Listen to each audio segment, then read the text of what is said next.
ఇక్కడ question it's only thanksgiving meeting. యాక్చువల్గా questions కూడా ఏమి లేవు. You have made a questionless success. ప్రశ్నిస్తానికి కూడా ఏం లేదు. Thank you. The way you people given the success is really fantastic.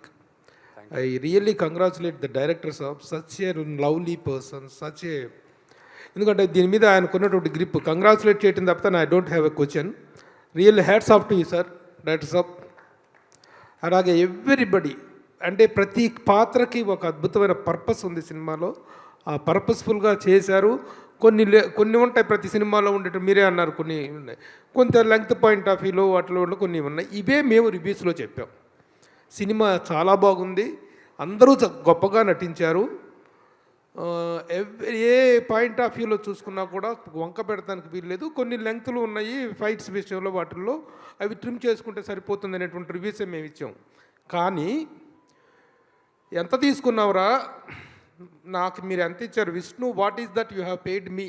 TDS cut చేసి ఇచ్చారా, కట్ చేయకుండా ఇచ్చారా? That is what I'm asking you. It is the killing the moral of the media. మాకు వస్తున్నటువంటి కొన్ని రివ్యూస్ కింద, మేము ఇచ్చినటువంటి రివ్యూస్ కింద వస్తున్నటువంటి కామెంట్స్ రియల్లీ, నేను from the bottom of my heart I'm telling to the entire media also to the trollers also I would like to say one thing. Media ఒక మంచి సినిమా వచ్చినప్పుడు how the media is standing behind a film, how the media is supporting the films అనేటువంటి ఒక మంచి వాతావరణాన్ని మేము ఎలా సపోర్ట్ చేస్తున్నామో మెయిన్ స్ట్రీమ్ మీడియా అనేటువంటిది అందరికీ తెలుసు. కానీ అలాంటి మీడియా ఇచ్చినటువంటి రిపోర్ట్స్ కింద, వాటి ఇచ్చినటువంటి రివ్యూల కింద ఎంత తీసుకున్నారు మీరు, ప్యాకేజ్ ఎంత ముట్టింది అనేటువంటి ఎదవ కామెంట్లు చేస్తున్నటువంటి ఎదవలకి, ఎందుకంటే ఈ మాట ఎందుకు మాట్లాడాల్సి వస్తుంటే చాలా బాధగా ఉంది.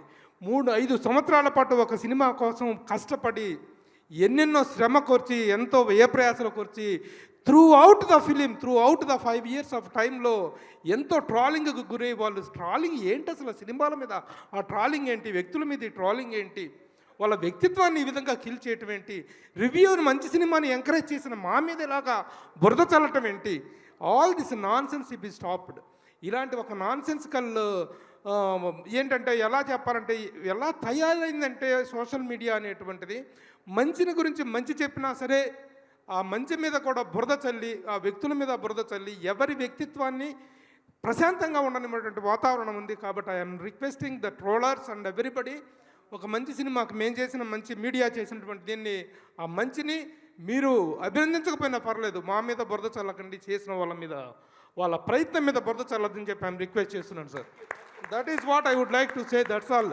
I don't have any questions to దీంట్లో రైజ్ చేసి క్వశ్చన్ చేయాల్సినటువంటి ఏమీ లేవు, ఆక్షేపించాల్సినటువంటి ఏమీ లేవు. చక్కని సినిమా తీశారు, ఒక భక్తి రసప్రధానమైన సినిమా తీశారు. ఎలాంటి నెగిటివ్ కంటెంట్, నెగిటివ్ ఎలిమెంట్స్ ఉన్నటువంటి సబ్జెక్ట్ కాదు ఇది. అలాంటి సినిమా తీసినా కూడాను, ఇంత కష్టపడి తీసినా కూడా బురద చల్లుతామంటే వ్యక్తుల మనసులు ఎంత కఠినంగా, ఎంత దుర్మార్గంగా తయారవుతున్నటువంటి దానికి ఇది ఒక నిదర్శనమని నేను ఫీల్ అవుతున్నా, బాధపడుతున్నాను.